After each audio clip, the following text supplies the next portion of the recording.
Lấy cảm hứng từ thời kỳ Tam Quốc nổi tiếng trong lịch sử Trung Hoa như Wo Long, Fallen Dynasty hay Họa Long, Thương Thiên Vẫn Lạc có được team Ninja thêm thắt nhiều nội dung hư cấu để tạo thêm drama trong cốt truyện. Bọn tôi đã ra mắt video này hôm thứ Năm nên bạn có thể xem lại nhé. Còn hôm nay vẫn là Wo Long, nhưng tôi muốn bàn về một câu chuyện khác. Trên mạng xã hội đang có rất nhiều câu hỏi rằng liệu trò chơi có đi quá xa khi đang cố tình bóp méo lịch sử Tam Quốc hay không.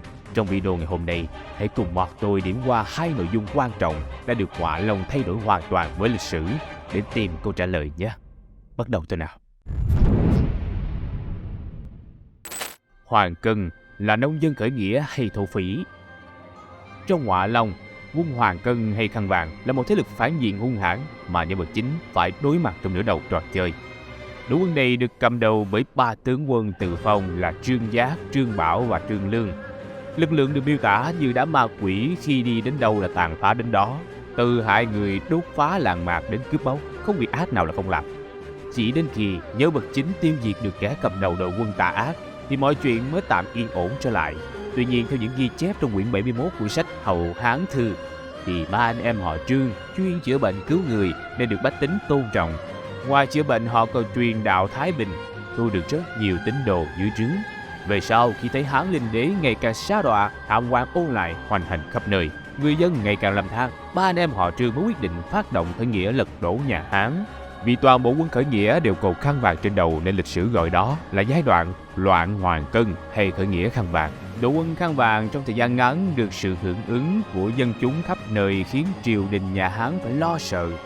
Tuy nhiên, chưa được một năm thì Trương Giác bị bệnh qua đời, Trương Lương bị Hoàng Phủ Tung giết trong trận Quảng Tông, còn Trương Bảo bị thái thú Cự Lộc là Phùng Dực phối hợp cùng với Hoàng Phủ Tung bắt giữ, sau đó đem ra xử cực hình. Thất bại của lực lượng khăn vàng được các nhà sử học hiện đại kết luận là do người cầm đầu thiếu kiến thức, không nắm bắt được thời thế. Bên cạnh đó, đội quân đa phần là những người đến từ tầng lớp nông dân thiếu hiểu biết quân sự. Nhiều người cho rằng từ kế hoạch khởi nghĩa đầy sơ hở, có thể thấy tư duy của anh em họ Trương vô cùng nông cạn và ấu trĩ. Dù thắng cũng không thể kết thúc loạn thế. Tuy nhiên, không thể phủ nhận được rằng cuộc khởi nghĩa của ba anh em họ Trương đã mở đường cho những cuộc khởi nghĩa lớn hơn sau này. Nói theo mặt tích cực thì mục đích đội quân khăn vàng ra đời không hề xấu, vì nó là cuộc khởi nghĩa đại diện cho tầng lớp nông dân đứng lên chống lại giai cấp phong kiến. Nhưng tại sao các thủ lĩnh của các cuộc khởi nghĩa lại thường xuất hiện trong game với tư cách những nhân vật phản diện? Vấn đề này bắt nguồn từ việc đa phần chúng ta đều biết về thời kỳ Tam Quốc thông qua hai tác phẩm là Tam Quốc Chí của Trần Thọ và Tam Quốc Diễn Nghĩa của La Quán Trung. Có một sự thật mà nhiều người thường hay nhầm lẫn, đó là Tam Quốc Diễn Nghĩa là quyển sách ghi chép lại các sự kiện trong và sau thời kỳ Tam Quốc.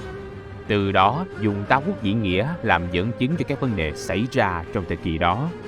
Trên thực tế, Tam Quốc Chí mới là tài liệu lịch sử tương đối chính xác về giai đoạn này, còn Tam Quốc Diễn Nghĩa chỉ là tiểu thuyết do La Quán Trung sáng tác. Tác giả họ La dựa vào các ghi chép của sử sách mà chủ yếu là Tam Quốc Chí của Trần Thọ, cộng thêm các câu chuyện thu thập từ truyền thuyết, giả sử dân gian và hư cấu thêm theo nguyên tắc 7 phần thực 3 phần hư. Vì vậy, có rất nhiều chi tiết trong Tam Quốc Diễn Nghĩa không tồn tại hoặc không đúng với lịch sử. Thêm vào đó, La Quán Trung viết dựa trên góc nhìn của một người tôn thờ Hán thất chính thống nên rất nhiều chi tiết và sự kiện được tác giả thiên vị một cách lộ liễu. Cụ thể, theo lịch sử thuộc Hán của Lưu Bị, có địa bàn ít hơn, nhân khẩu cũng ít hơn so với đội quân Tào Ngụy và Đông Ngô. Tuy nhiên, La Quán Trung luôn tìm cớ để bao biện cho những thất bại của thuộc Hán mà không chịu thừa nhận một điều rằng nhà Hán sụp đổ là một quá trình lịch sử không thể tránh khỏi. Cũng từ góc nhìn này, tất cả những thế lực chống lại hay gây hại cho nhà Hán đều trở thành phường ác ôn, là loại yêu ma quỷ quái cần bị diệt trừ. Với La Quán Trung, khăn vàng của Trương Giác, Bắc Ngụy của Tào Tháo hay Đông Ngô của Tôn Quyền đều chẳng có gì khác nhau. Nói riêng về đội quân khăn vàng thì trong Tam Quốc Diễn Nghĩa, họ được La Quán Trung miêu tả là đám cướp bóc ác ôn, giỏi dùng yêu thuật khi ra trận. Điều này vô hình chung đã làm cho suốt mấy trăm năm sau, rất nhiều độc giả lấy Tam Quốc Diễn Nghĩa làm chuẩn mực đánh giá, đều xem quân khăn vàng là thổ phỉ, dùng yêu thuật dụ dỗ dân chúng. Thật ra, cần công tâm đánh giá lại vai trò, ý nghĩa cũng như sức ảnh hưởng và cuộc khởi nghĩa nông dân khăn vàng mang lại. Đương nhiên, video này không mang ý nghĩa tẩy trắng đội quân khăn vàng, vì người lãnh đạo Trương Giác có lý tưởng là thật, nhưng các tướng lĩnh dưới quyền ông ta thì lại khác. Họ là những người thuộc tầng lớp nông dân, không được đào tạo bài bản nên kỷ luật quân đội gần như là không có. Chứ kẻ quân đội chính quy lắm lúc vẫn làm loạn thì trông chờ gì quân khởi nghĩa sẽ giữ nghiêm quân kỷ. Thế là tình trạng đánh chiếm thành trì xong thì xua quân làm loạn diễn ra thường xuyên. Và trong mắt mọi người đám khăn vàng, dù khởi nghĩa vì lý do gì thì hành vi cũng không khác thổ phỉ là bao nhiêu. Vì vậy nên đội quân này là tốt hay xấu vẫn khó mà nói rõ. Nhưng ta không thể phủ nhận việc quân đội này đã góp một phần không nhỏ cho các cuộc khởi nghĩa sau này của thời kỳ Tam Quốc. Tóm lại, khăn vàng luôn bị xem là phản diện trong những game về Tam Quốc nói chung và yêu ma trong Ngọa Long nói riêng. Phần lớn là ảnh hưởng từ Tam Quốc diễn nghĩa của La Quán Trung. Có lẽ Team Ninja cũng bị ảnh hưởng bởi điều đó, hoặc có thể họ không tìm được một phản diện thích hợp để mở đầu game. Thế là đội quân khăn vàng vốn đã có vết nhơ từ xưa là lựa chọn vô cùng hợp lý. Quan hệ hoàn toàn bị thay đổi của các nhân vật. Dù biết rằng Ngọa Long chỉ là một tựa game lấy cảm hứng từ thời kỳ Tam Quốc chứ không phải sao y bản chính, nhưng với những người đã từng xem qua Tam Quốc diễn nghĩa hay tìm hiểu sâu về thời kỳ Tam Quốc, ít nhiều cũng sẽ cảm thấy hỏi chấm vì những mối quan hệ khá là lộn xộn trong cốt truyện của game. Đầu tiên và tiêu biểu nhất, chúng ta phải nói đến quan hệ giữa chiến thần Lữ Bố và mỹ nhân Điêu Thuyền. Ở phân cảnh đại bản doanh Đổng Trác trong Ngọa Long, nhiều người hãy sẽ cảm thấy khó hiểu khi cô gái tên Hồng Tinh lại tự xưng là Điêu Thuyền. Vậy thân phận thực sự của cô nàng này là ai? Thực ra hình tượng của Hồng Tinh được xây dựng dựa trên nàng mỹ nữ Điêu Thuyền thời Tam Quốc. Tên của Điêu Thuyền vốn là Nhâm Hồng Sương. Cái tên này từng được sử dụng trong vở tạp kịch Liên Hoàn Kế Mỹ Nữ ở Cẩm Vân Đường từ ngày xưa, chứ không phải là do tôi tự bịa. Về sau, vì đảm nhận một chức quan gọi là Điêu Thuyền nên Hồng Sương được người đời gọi là Điêu Thuyền. Còn lý do Hồng Sương trở thành Hồng Tinh thì có lẽ trong tiếng Trung, chữ Tinh và chữ Sương có phát âm và cách viết gần giống nhau.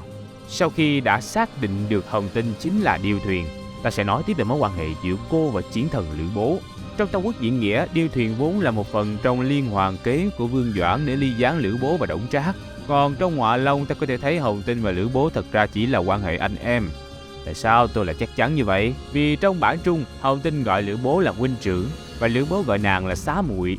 Hai đại từ nhân xưng này chỉ dành cho người nhà, nên mối quan hệ của hai người này không phải anh em friend with benefit đâu nha. Thêm nữa, Hồng Tinh tự mình xâm nhập doanh trại Đổng Trác để gặp Lữ Bố.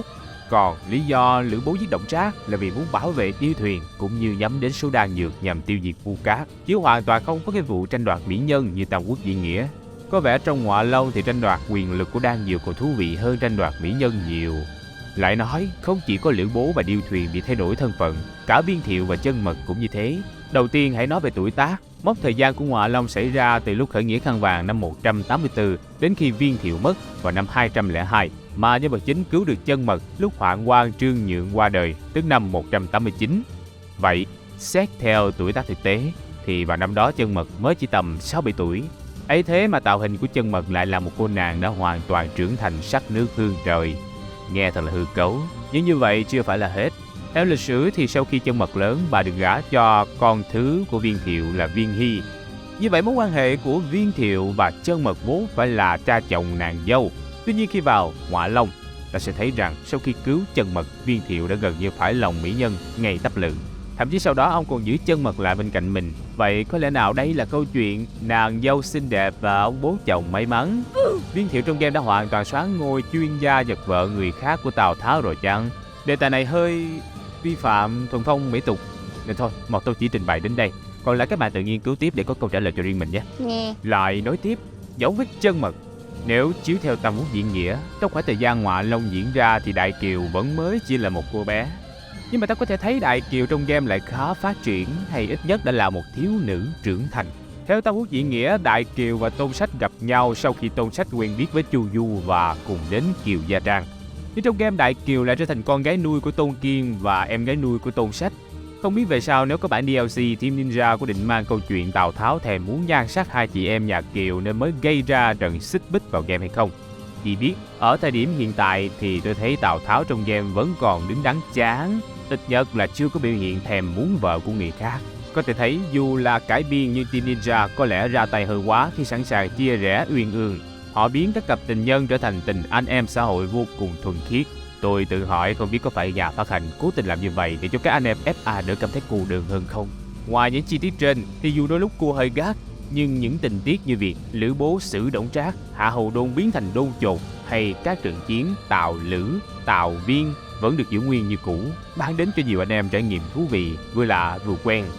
Là nói tiếp, nhắc đến Tam Quốc thì chắc ai cũng nghĩ ngay đến thần cơ diệu toán Gia Cát Lượng, và đương nhiên là Gia Cát quân sư cũng có góp mặt trong Ngọa Long. Cụ thể, thiếu niên mù mà chúng ta gặp ở đầu trò chơi chính là Gia Cát Lượng phiên bản khi còn trẻ.